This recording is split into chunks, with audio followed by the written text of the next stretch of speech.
반갑습니다. 우리 자우성도 인사하겠습니다. 자, 오늘은 산상수훈 5장의 중반부 결혼과 이혼이라고 하는 주제를 좀 나누겠습니다. 이번 주와 다음 주에 걸쳐서 2주 동안 나누겠습니다. 구절은 단 2절밖에 되지 않지만 나눌 내용은 좀 많은데, 자, 오늘은 먼저 사회 현상을 가지고 좀 시작을 하겠습니다. 화면에 띄워주시면 혼인의 건수가 통계청 자료를 제가 가져와서 편집을 했습니다. 2008년 이후에 32만 건, 혼인 건수가 2016년 기점으로 30만 명 아래로 처음으로 떨어집니다. 이후에 이제 점차 감소를 하다가 작년 기준으로 많이 줄었죠. 우리나라 전체 주민등록상 기준으로 한 혼인 건수가 21만 3,502건을 기록했습니다. 2016년을 기점으로 해서 결혼을 해도 좋고 하지 않아도 좋다라는 의견이 전체 결혼 연령 인구 가운데 43%가 차지합니다. 이제는 이제 저희 세대와 같지도 않습니다. 세대 자체가 완전히 달라졌습니다. 더 이상 결혼을 반드시 해야 된다거나 최소한 결혼을 하는 게 좋다라는 의견은 이제는 더 이상 한국 사회의 주류가 아니게 되었습니다. 법률상의 결혼 외에 우리가 사실혼이라고 하는 동거 형태의 다양한 부부의 모습이 한국 사회에 이제 드러나기 시작했습니다. 이미 서구 유럽은 제가 기억하기로 30년 전에 이것이 이미 일어났던 걸로 기억을 합니다. 반면에 결혼하지 않고 자녀를 낳아 키우고자 하는 마음은 있는 것 같아요. 이런 비율이 작년 기준 7.2%였어요. 이것에 대해 전적으로 동의하는 퍼센테이지가 요즘에 사유리가 외국인 국적으로 와서 대표적으로 일을 벌였죠. 약간 동의한다라고 하는 비율은 23.4%로 늘었습니다. 굉장한 다양한 사회 현상이 우리 안에 일어나고 있어요. 그 결과 인구 사망자 수가 출생자 수보다 많아지는, 우리가 흔히 말하는 인구 자연 감소 현상인, 이걸 인구 데드크로스라고 하는데, 이 현상이 재작년부터 일어나기 시작했습니다. 그래서 2019년에 우리나라의 인구가 2만 838명이 줄어들었습니다. 감소하기 시작했다는 거죠. 작년에는 3만 3천 명이 자연 감소했습니다. 이제는 태어나는 사람보다 죽는 인구가 훨씬 많습니다. 그리고 우리가 여러분 알다시피 우리나라 남한 인구가 5,100만밖에 안 됩니다. 5,200만도 안 됩니다. 굉장히 작은 숫자입니다. 경제개발협력기구 37개국 회원 중에 합계 출산율이 1명 미만인 곳은 대한민국이 유일합니다. 이 말은 한 여성이 낳는 아이가 한평생 1명이 안 된다는 얘기입니다. 제가 살고 있는 아파트에도 2명 있는 집이 별로 없습니다. 다 1명입니다. 아니면 없든지 많아야 2입니다. 제가 보고 깜짝 놀랐어요. 자, 우리 이혼 건수를 좀 볼까요? 우리 혼인 건수를 봤으니까 이혼 건수를 보면 앞에 2008년부터 기록이 쭉 나오는데 2009년도에 무슨 일이 있었는지 모르겠지만 엄청나게 헤어졌더라고요. 깜짝 놀랐습니다. 우리나라 이혼 건수는 2008년 이후에 단 한 번도 10만 건 밑으로 내려가 본 적이 없습니다. 제일 적어야 10만 건이고 11만에서 12만 건을 기록을 합니다. 그러면 작년 기준으로 보면 21만 3,502 커플이 결혼을 했습니다. 21만 건이 결혼을 했어요. 그 중에 이혼을 얼마 했느냐? 놀라지 마세요. 10만 6,500 커플이 이혼을 했어요. 거의 50%에 육박한 47% 내지 48%, 거의 2가정당 하나가 이혼을 하는 그런 이제 세대 가운데 놓여져 있습니다. 통계적으로 보면 연도를 보면 점차적으로 이혼율이 줄어드는 경향을 보이지만 이것은 부부 사이가 좋아져서 이혼을 적게 하는 게 아니라 결혼을 안 하기 때문에, 결혼율이 혼인 건수가 훨씬 줄어들기 때문에 이혼율도 줄어드는 경향성을 보입니다. 자, 그러면 마지막으로 우리가 이혼 사유를 보면 쭉 몇 가지 얘기가 나오죠. 여러분 한번 보세요. 첫 번째가 뭘 것 같아요? 1등, 2등, 3등. 1위는 부동의 1위가 뭐냐? 우리가 항상 연예인들이 나올 때 이혼 사유를 얘기하지 뭐죠? 우리는 성격이 다르다. 성격 차이. 너무 다르다 우리는. 다르다라고 하는 이유가 부동의 1위를 차지합니다. 2위는 돈 문제, 경제 문제 때문에 헤어지고요. 3위는 우리가 오늘 나누는 주제 배우자의 부정 문제. 바람이 생각보다 많지는 않아요. 한국 사회가 굉장히 좀 건전한 것 같아요. 한국 남자들이 보수적인 것 같고요. 월별로 통계를 내면 1월달과 9월달에 제일 많이 이혼합니다. 왜 그럴까요? 설 명절 이후에. 왜 그런지는 모르겠지만 설 명절 이후에 대다수가 1월달과 9월달에 이혼율이 제일 높고요. 우리나라의 결혼 정년기는 남자가 33세, 여자가 31.8세, 거의 31살, 3살에 결혼을 하는데 그 중에서 4년, 5년 이내에 결혼을 했다가 이혼하는 확률이 많이 높습니다. 그것이 세대가 젊어질수록 더 경향성이 많이 보입니다. 여러분, 이러한 현상은 현대 한국 사회만의 문제가 아니고 이미 전 세계적인 현상으로 두드러져 있습니다. 그리스 로마 제국의 얘기를 해볼까요? 오래전 이야기입니다만 그 시대에는 손가락에 낀 반지의 횟수가 무엇을 의미했냐면 이혼의 횟수를 나타냈습니다. 예수님 당시 이스라엘 사회는 언제든지 남자가 마음만 먹으면 아주 사소한 이유를 들어서 여자를 버릴 수 있는 시대였습니다. 우리 여기 앉아있는 우리 여성 집사님들이 성도들이 많은데 좀 충격을 받을 것 같습니다. 좀 미리 좀 마음에 감안하시고 들으십시오. 간음의 문제는 말할 것이 없거니와 어느 정도로 아내를 버리게 되어지냐면 살림을 못한다, 음식을 썩힌다. 이 말을 듣고 오늘 집에 가서 냉장고 정리해야 되겠다, 그런 감동을 받으면 좋겠는데, 음식을 썩힌다, 살림을 못한다, 머리를 묶지 않고 외출한다, 겨드랑이가 보이는 옷을 입고 외출한다. 이혼 사유입니다. 얼마든지 아내를 내보낼 수 있습니다. 이러한 사소한 이유에서부터 첫 아내를 얻었는데 살다 보니 남자의 마음은 알 수가 없죠. 더 좋은 마음이 가는 여자가 생겼습니다.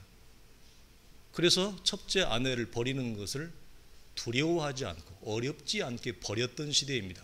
구약 이스라엘과 전 세계적으로 마찬가지입니다. 우리가 많이 알고 있는 이스라엘의 역사가 요세푸스는 이렇게 얘기합니다. 그의 기록을 보면 유대 사회에서 아내를 버리는 일이 얼마나 손쉽게 이루어졌냐면, 카메라 좀 띄워줄까요? 아내를 쫓아냈다. 왜? 그 이유가 뭐냐? 그의 행실이 불쾌했기 때문이다. 이게 여자를 쫓아내요. 그리고 크레타라고 하는 섬이 있습니다. 지중해 밑에 크레타에서 여자 하나를, 새롭게 아내를 얻은 겁니다. 마지막 보세요. 시키는 대로 하지 않는 여자는 인연을 끊고 내보내라. 이게 고대 사회에서 오랫동안 이런 것이 여러분 전통과 간습으로 내려왔습니다. 남성 이주의 사회에서. 그래서 무자비한 여성 폭력을, 차별을 여러분 오랜 세월이 자행했던 겁니다. 그러나 여러분 웃긴 것은 뭔지 아세요? 여자에게는 이런 고난이 도대체 주어지지 않았습니다. 오직 남편이 간통의 문제를 일으킬 때만 이것을 이의를 제기하는 것이 가능했습니다. 우리나라도 잘 아는 칠거지약이 있죠. 조선왕조를 다스렸던 여자를 내보내는 7가지의 명목 가운데 칠거지약 들어보셨죠? 질투한다, 도둑질을 한다, 살림을 못한다, 아이를 못 낳는다, 몸에 병이 있다, 이런 거예요. 시부모에게 순종하지 않는다. 또 하나 뭔지 아세요? 여자가 말이 너무 많다, 내보내는 거예요. 이게 칠거지약이에요. 고대 사회 동서양을 막론하고 오랫동안 타락한 인간은 이렇게 차별과 폭력을 오랜 세월 동안 여러분 조장해 왔습니다. 저는 여러분 남북전쟁 당시에 그 에브라함 링컨이 일으켰던 그 전쟁 이전에 농장, 특히 미국의 남부에서 대지주의 농장 지주들이 흑인 노예들을 놓고 아침에 체프를 드립니다. 예배를 드립니다. 매일 예배를 드리면, 우리보다 나은 것 같죠? 겉으로는, 외형적으로는 매일 예배를 드린 직장 예배를. 그 지주들이 그 흑인 노예들을 말할 수 없는 차별과 폭력을 행하지 않습니까? 그들에게 뭐라고 설교하는지 아세요? 주인에게 충성하라고 하는 구절을 가져와서 그들에게 충성을 강요합니다. 그리고 충성하지 않을 때는 가혹한 형벌을 여러분 뒤따릅니다. 그런 영화들이 여러분 얼마나 많습니까? 이것이 오랜 인류 사회 속에 내려온 거예요. 우리는 어떻게 보면 좋은 시대를 살고 있는 것입니다. 이것이 왜 그럴까요? 하나님이 창조한 결과물이 아니고 인간이 타락한 결과입니다. 인간의 타락한 마음이 만들어낸 여러분 결과물이라고 하는 거예요. 우리가 본격적인 내용으로 들어가기 전에 먼저 확인할 것이 있는데, 하나님은 여러분 창조가 완성된 이후에 하나님이 제일 먼저 하신 일이 있습니다. 온 유니버스를 하나님이 창조하시고 나서 제일 먼저 한 일이 뭐죠? 아담과 하와를 결혼시켰습니다. 재미있는 일입니다. 근데 성경의 계시록의 제일 마지막에 가면 계시록의 마지막이 무엇으로 끝납니까? 주님과 우리의 영원한 어린 양의 혼인 잔치로 끝납니다. 성경의 시작이 결혼이고 마지막이 결혼식으로 끝납니다. 이것의 의미가 여러분 무엇일까요? 여러분, 이것은 우리가 결혼 생활을 해나가면서 두고두고 묵상해 나가도 전혀 부족함이 없는 풍성한 내용이 이 안에 담겨 있습니다. 그래서 이런 차원에서 사도 바울은 뭐라고 얘기하냐면, 사람이 부모를 떠나 그의 아내와 합하여 그 둘이 한 몸이 될지라 그랬어요. 그리고 그 다음에 이 비밀이 크도다 그러면서 그리스도와 교회의 관계성이 부부 안의 결혼 생활의 관계성에 고스란히 담겨져 있음을 말합니다. 두 번째 확인할 것은, 여러분, 이혼은 하나님의 계획 가운데 있었습니까? 없었습니까? 이혼은 하나님의 계획 가운데 없었습니다. 원래 모세의 율법에서는 간음과 이혼을 두 개의 자리에, 동일한 자리에 놓지 않습니다. 왜 그럴까요? 그 이유는 간음은 무엇으로 끝납니까? 이혼으로 끝나는 것이 아니라 죽음으로 끝나기 때문에 원래 구약의 율법, 하나님이 모세에게 주신 율법에는 이혼 자체는 없습니다. 왜? 하나가 간음을 저지르면 이혼으로 끝나는 게 아니라 죽음의 형벌이 내려졌기 때문에 죽음으로 끝나지 이혼이 없어요.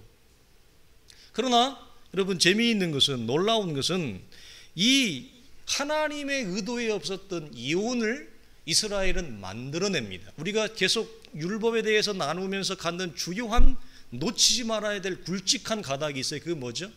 하나님의 법, 하나님의 말씀을 이스라엘의 사회는 철저히 오랜 세월 동안 애곡해왔다, 곡해해왔다. 중세의 교권주의처럼 이들은 하나님의 말씀을 자기가 살아가는데 자신의 종교성을 화려하게 유지하는데 이용한 거예요. 그렇게 가르친 거예요.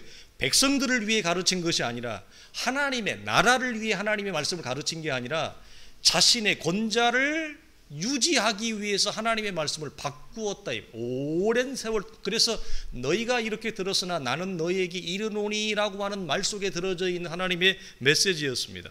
우리가 여러분, 이처럼 이혼은 하나님의 의도로 만든 것이 아니라 인간의 타락과 정욕이 만들어낸 부산물이라고 하는 걸 여러분 기억하셔야 돼요. 이건 부작용이에요. 사이드 이펙트예요. 하나님이 원래 창조의 의도가 아니에요. 이게 하나님의 계획 속에 없었어요. 자, 간음의 문제, 성폭력의 문제, 요즘 한국 사회도 여러분 만연하고 있잖아요. 간음과 성폭력의 문제가 하나님이 창조한 것입니까? 아니, 인간의 타락의 결과로 인간들이 만들어낸 부산물입니다. 자, 동성애의 문제, 이 문제를 넘어서서 동성애 문제보다 더 큰 문제가 있다고 그래서 이게 뭐라고 그랬죠? 소아성애자들. 소아성애가 뭔지 모르는 사람들이 있죠? 어린 아이들을 성적 놀이개로, 성적 대상으로 삼는 것입니다. 여러분, 동성애의 문제가 오랫동안 인류 역사에서 여러분 이슈가 되었습니다. 요즘에 와서는 동성애의 문제가 그들의 인권을 보장해달라, 소수의 인권. 여러분, 시간이 좀 더 지나가면 그러면 소아 성애자의 인권도 보호해줘야 되겠네요. 어떻게 생각하세요? 여러분, 소아 성애의 문제나 동성애의 문제나 여러분 원리가 같습니다. 다르지 않습니다. 인간이 타락한 탐욕의 결과이다. 넷플릭스에서 지금 사용하고 있는 영화 중에 하나가, 한번 보세요. 내가 그 소녀들이다. 뭐 감동적인 영화는 아니에요.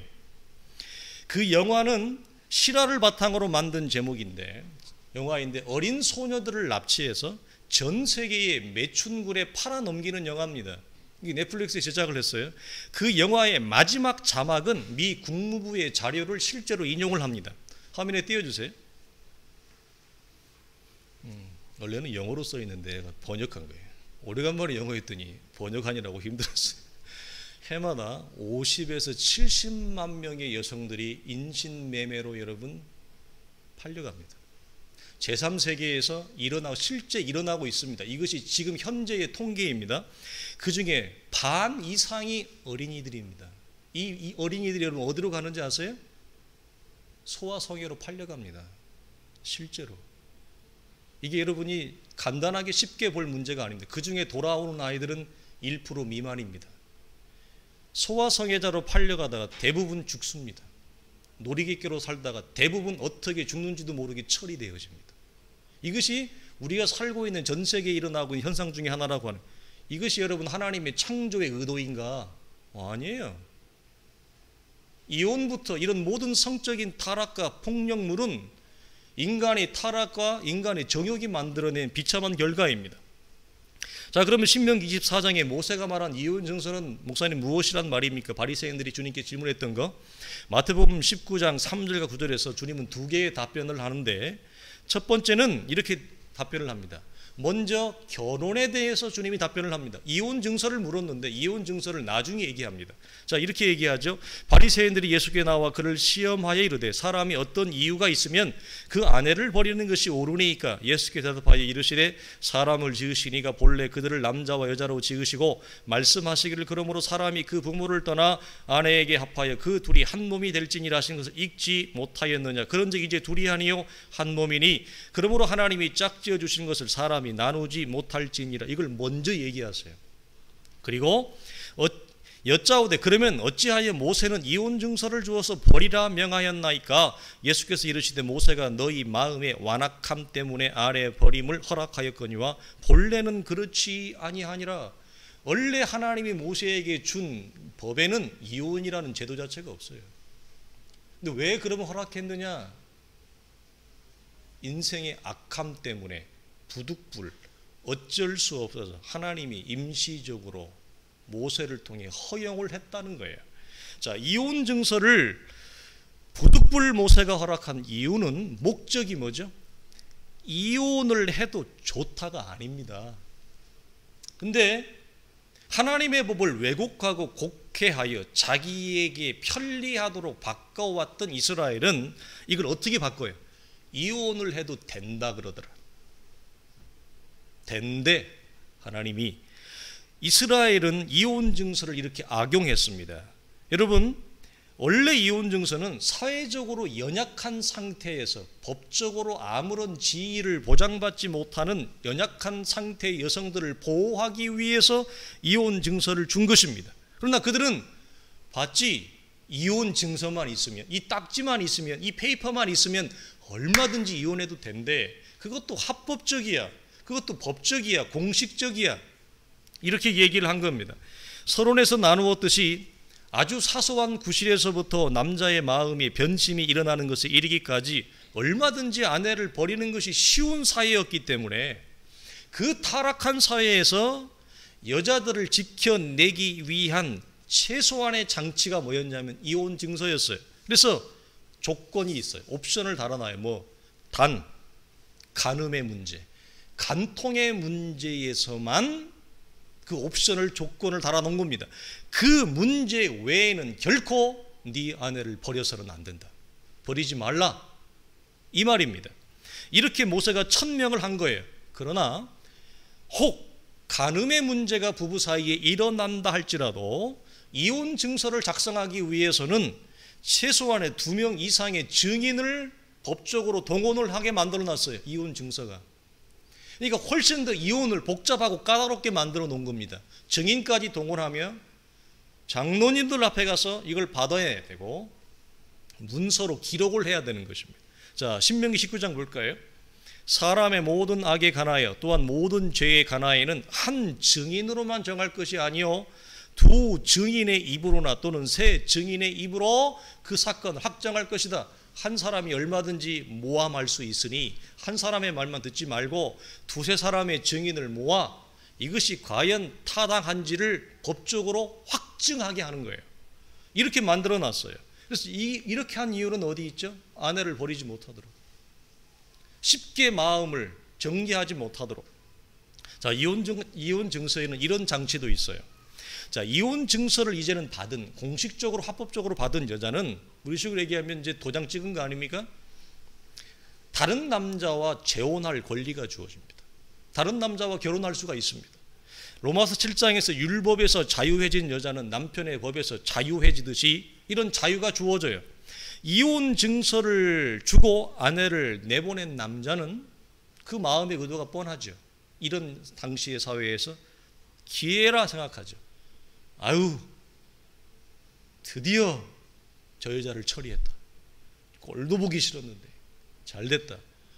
진작 내보냈어야 되는데, 이런 마음을 가지고 있는 남자는 오케이, 회제를 부를 것입니다. 기회가 있다라 생각해서 이 여자 저 여자를 막 거치며 살아갈 것입니다. 그러다가 갑자기 천둥 번개를 맞은 것처럼, 돌아온 탕자처럼 이런 생각을 합니다. 아이고, 그래도 조강지처가 나왔어. 그래도 첫째 아내가 나왔어. 내가 두 번째, 세 번째, 네 번째 다 살아보니, 우리가 잘 아는 대로 예수님 당시에 주님 만나서 변화되어진 수가성 여인이 남편이 몇이었어요? 남편이 5. 그게 비일비재했어요. 지금만 그런 게 아니에요.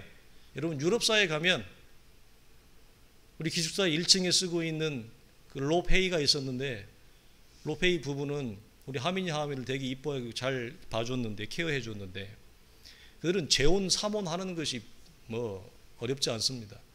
첫째, 둘째, 세 번째 난 자녀들과 같이 모여서 파티합니다. 그것이 사회적으로 별로 비방거리가 되지 않습니다. 예수님 시대나 지금이나 별반 다를 것이 없습니다. 여러분, 이런 사회 속에서 이 남자가 아이고, 그래도 첫째가, 그 아내가 나한테 그래도 좋았어, 후회하며 그리워할 수 있겠죠? 돌아온 탕자처럼 물어보겠습니다. 우리 여집사님들에게 받아주시겠습니까? 아이, 좀 화통하게 얘기해봐요. 받아주실래요? 좀 받아주셔야죠. 복불복이에요?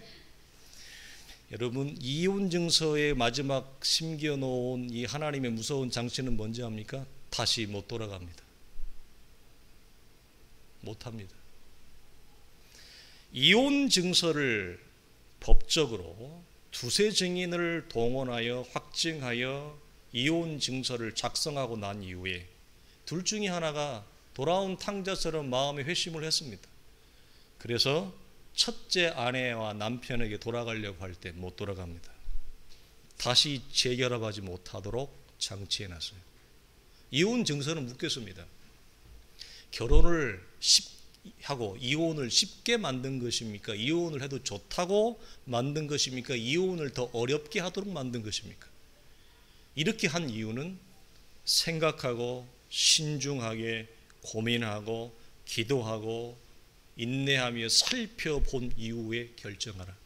이혼을 함부로 하지 말라. 내 마음에서 사랑하는 아내와 처음 품은 그 남편을 버리지 말라. 더 훨씬 더 2겹, 3겹으로 삼겹살처럼, 삼겹줄처럼 이혼을 더 어렵게 만들어 놓은 게 이혼 증서입니다. 여러분, 그러나 일단 이것이 조건, 이혼 증서를 작성하고 나면 이 효력이 발휘해요. 그러나 이혼 증서를 작성하기 전에 혹 마음이 바뀔 수 있습니다. 즉 다르게 말하면 간음의 문제가 일어날 딸지라도 남편이 아내를 사랑하여 여전히 사랑할 수 있어요. 뭐 우리 시대에도 어렵게 않게 찾아볼 수 있어요. 우리 윗세대 부모님 세대에는 이것이 비일비재했습니다. 혹 둘 중에 하나가 간통과 간음의 문제가 있다 할지라도 여전히 그 남편이나 아내가 상대방을 용납해 줄 용의가 있고 그 마음이 있는 경우가 있습니다. 그럴 경우에 그 허물을 용서하고 받아주면 문제가 되지 않습니다. 단 무엇을 작성하면 안 돼요? 이혼 증서를 작성하면 안 돼요. 작성하면 못 돌아가요. 자, 이런 예가 우리가 어떻게 알 수 있죠? 우리가 마태복음 시작할 때 요셉이 약혼한 마리아가 성령으로 잉태된 사실을 몰랐잖아요. 그래서 요셉이 굉장히 당황했습니다. 그래서 내어 보내려 약혼을 파기하려고 했죠. 그때 마리아의 허물을 덮어주려고 그 일을 공개적으로 했습니까? 아니면 뒤에서 조용히 했습니까? 조용히 했죠. 이게 그런 예입니다. 이혼 증서를 작성하면 불가합니다. 법적으로 효력을 발휘하기 때문에. 그러나 이혼 증서를 작성하지 아니하면 얼마든지 상대방의 허물과 아픔을 내가 품고 받아주면 문제가 없습니다. 현장에서 간음한 여인을 돌로 쳐 죽이려 할 때 예수님조차도 뭐라고 그랬죠? 가서 다시는 죄를 범하지 말라. 나 또한 너를 정죄하지 아니하노니. 간음의 문제도 여전히 용서되어질 수 있음을 성경은 더 크게 얘기합니다. 물론 이 내용은 여러분 우리가 일상에서 적용하는 것이 부부의 현실적인 현실 부부에서 쉽지 않음이 있습니다. 대표적으로 또 하나 볼까요? 호세아가 그의 아내 고멜의 허물을 반복적으로 용서합니다. 고멜은 창기입니다. 주님의 음성이 들렸습니다. 너는 창기인 고멜을 데려다가 살아라. 아내 하나 낳고 자식 하나 낳으면 또 나갑니다. 나가서 몸을 또 팝니다. 호세아는 그때마다 가서 그 포주들에게 아내의 몸값을 주고 다시 사와야만 했습니다. 그러기를 3차례, 4차례를 반복합니다. 여러분 호세아가 주는 메시지가 뭡니까? 이 내용은 하나님과 이스라엘의 관계, 하나님과 우리의 관계가 이렇다는 것입니다.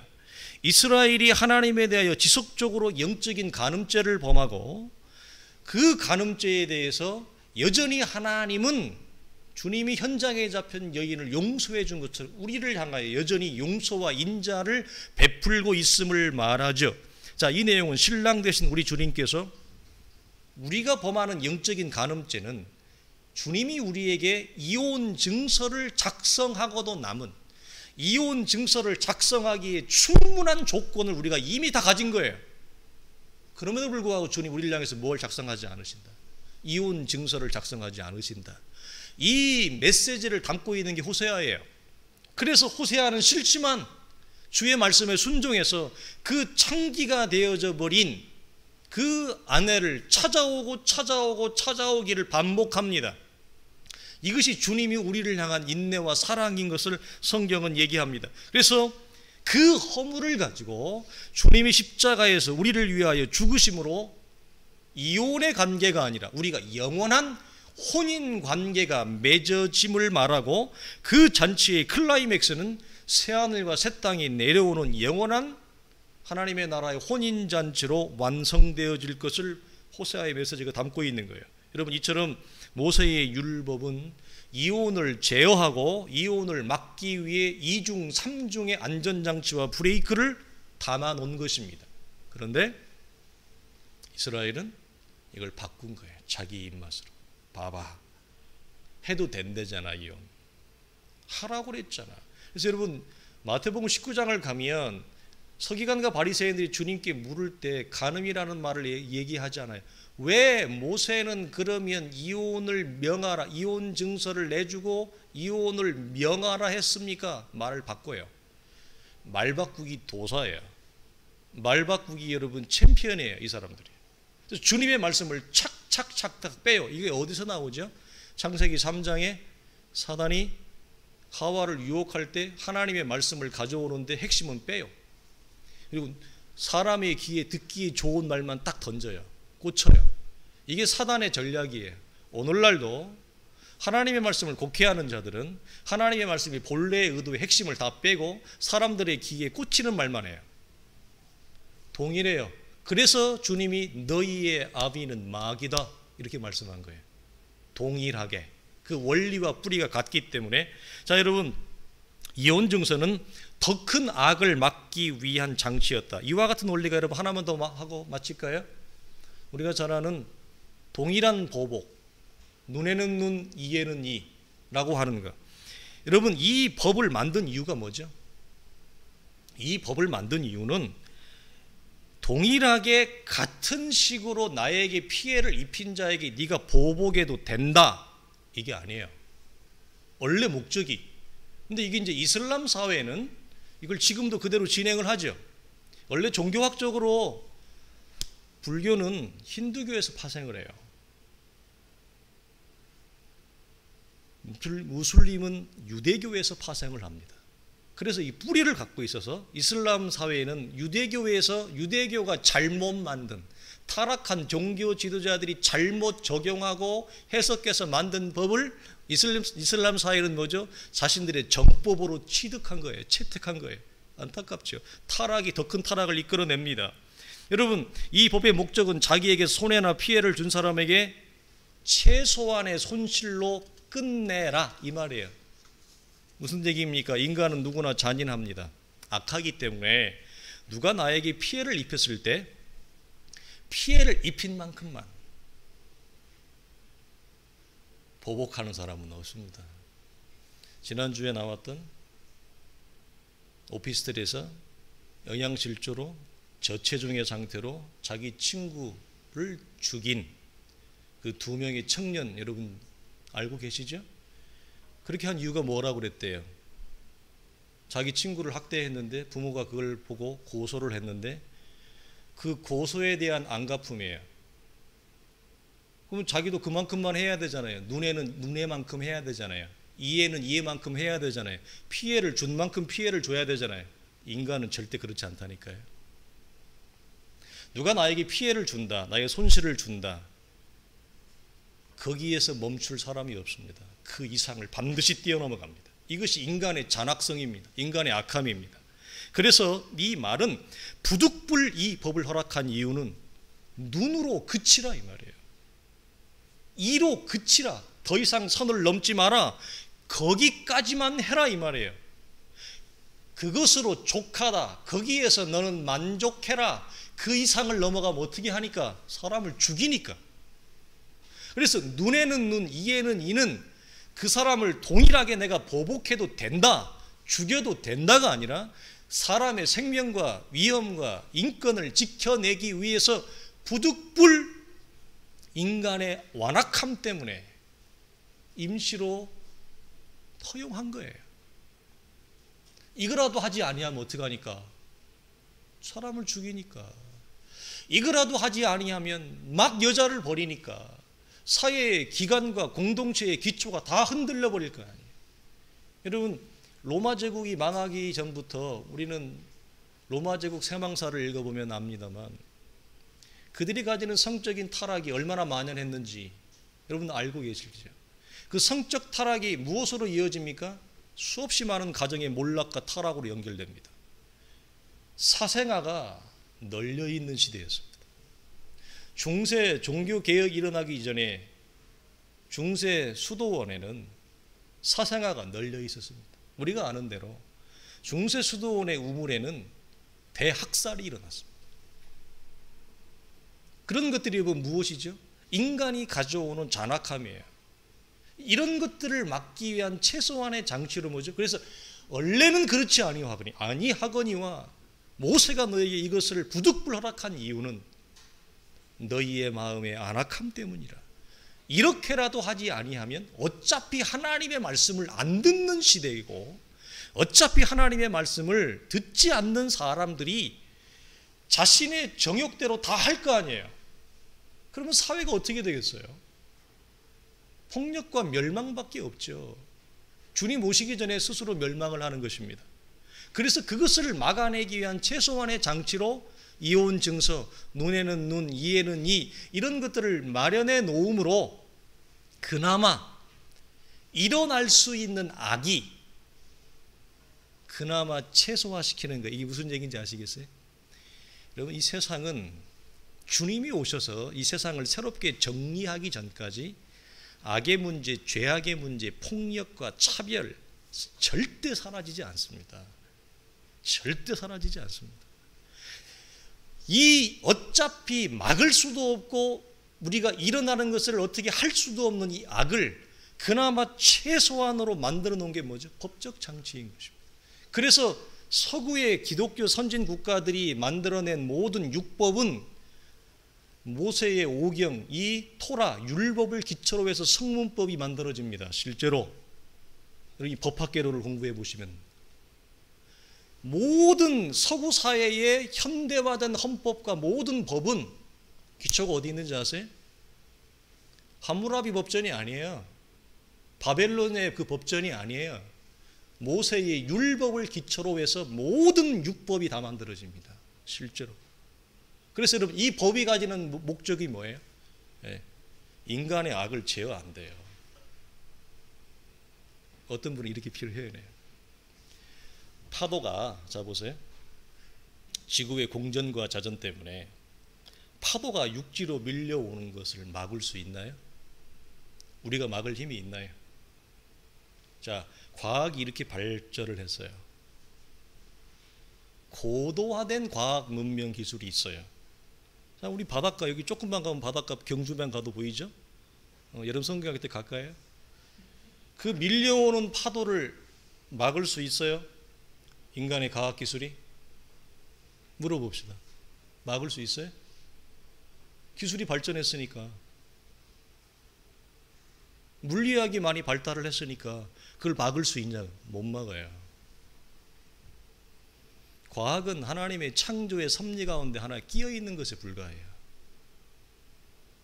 하나님의 창조의 섭리를 절대 막지 못합니다. 자, 그렇다면 밀려오는 파도를 사람이 제어할 수 없잖아요. 그걸 제어하면 여러분 지구가 끝장나요. 파도를 막으면 지구가 끝장난다고요. 우리가 못 살아요. 다 망해요. 다 죽어요.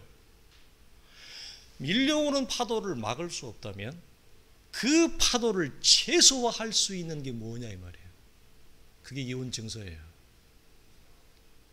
밀려오는 인간의 악함을 제어할 길이 없어요.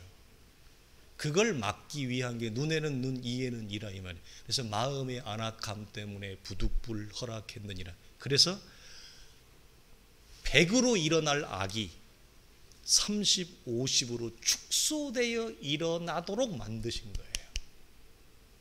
이게 이 사실을 여러분이 기억하십시다. 사랑하는 성도들이여, 말씀 마치겠습니다. 요즘 부부관계는 어떻습니까? 누가 그럽니다. 부부관계는, 결혼생활은 둘 중에 하나다. 천국을 경험하든지 지옥을 경험하든지 둘 중에 하나다. 천국입니까? 지옥입니까? 중간에 연옥은 없습니다.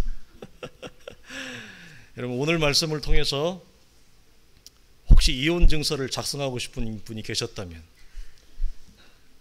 찢어버리시기를 주님의 이름으로 축원합니다. 용서하시고 사랑하시고 주의 마음으로 건강한 가정을 세우길 주님으로 간절히 축복합니다. 기도하겠습니다. 하나님 아버지 감사합니다. 이혼 증서 속에 담기신 우리를 향한 사랑, 특별히 시대적으로, 사회적으로, 환경적으로 연약하며 법적으로 도움을 받지 못하는 살아왔던 오랜 세월 속에 수없이 많은 여성들을 배려하고 살려내기 위한 장치로 이것을 만드셨습니다. 주님, 시대가 바뀌었다고 하지만 우리의 마음속에 여전히 여성에 대한 차별이 있고, 시대가 하나님 좋아졌다고 하지만 여전히 성에 대한 폭력과 차별이 우리 안에 존재합니다. 여성을 나보다 하찮게 여기거나 여성을 나보다 무시하거나, 아니 동일한 인격의 관계에서도 나보다 실력이 없고 나보다 경제력이 없고 나보다 사회적인 지위와 명성이 없는 자를 기본적으로 우리는 하대하며 무시하며 내 밑에 두기를 원하는 인간의 잔혹함이 우리 안에 있음을 주님 고백합니다. 주여, 우리를 불쌍히 여겨 주시옵소서. 내 안에 일어나는 이러한 모든 죄악들을 성령과 십자가로 제어하게 하시고 그리스도와 함께 연합되어져 죽은 사실을 늘 기억하게 하시며 묵상하여 주님이 우리를 대하듯이, 우리를 여전히 사랑하듯이 여전히 우리를 따뜻한 시선과 눈망으로 바라보시며 아브라함의 아들, 이삭의 아들, 야곱의 아들, 요셉의 아들인 것을 늘 확인하며 성군 다윗을 보고 하나님의 은혜 베푸시기를 그치지 아니했던 하나님의 촉촉한 눈망울을 저희가 기억하게 하여 주시옵소서. 하나님, 모든 이들로 하여금 용서와 사랑과 화평과 화목과 사랑의 십자가로 주님 앞에 나아가며 사랑하는 모든 사람들을 대하는 그러한 부부로 불우한 관계로, 그러한 결혼생활로 충만하게 세워지게 하여 주옵소서. 우리 주 예수 그리스도의 이름으로 간절히 기도하오며 축복하옵나이다. 아멘.